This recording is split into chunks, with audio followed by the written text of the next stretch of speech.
My name is Elliot. I've been a consultant for 30 years. I'm going to pull the name of a person out of this box at random who's taught me a life or business lesson and explain what it means. And today's name is Jonathan Sharp. And I've put management values by exception. And Jonathan is a former business partner of mine. I know Jonathan very well. He used to be my manager. And I could just do a deck of cards about what Jonathan taught me. And so it's quite hard to isolate one or two things, but I'm going with this because I think it's a rare trait to observe and belittled in some ways, or certainly not valued enough. Management by exception and values. I'm going to talk about his time as a manager.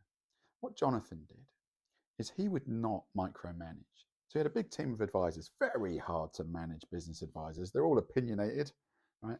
They all have different opinions and they're not afraid to tell you. And so very difficult team to manage because they all think they're right.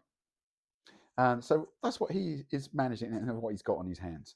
And so what he does, he sets the targets and the goals for the team. And then he says, you guys work out how to do it. That's quite innovative by itself, I suppose. And then he will not intervene all the time. He does management by exception. That means if you aren't on target or you're not doing what's expected, he'll ask you how you are, and he'll ask you if you need support, and he'll intervene.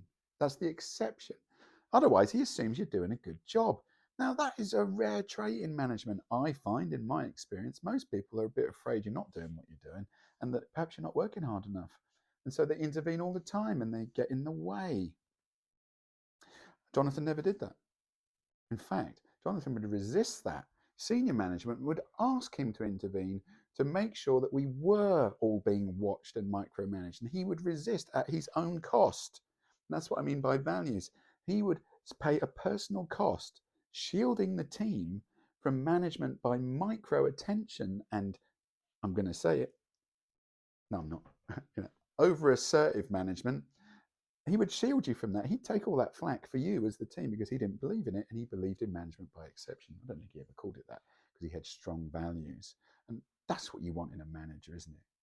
Someone who trusts you, who inspires you quietly or otherwise, who believes you can do your job, and most importantly, really, will support you if you ask for it, but not if you don't. Not going to intervene and make you do things and bully you. And he will do that at his own cost or her own cost if it's a different, if it's a female manager. Yeah, Jonathan Sharp, management by exception, values. And that's how you should manage, believing in the good of people.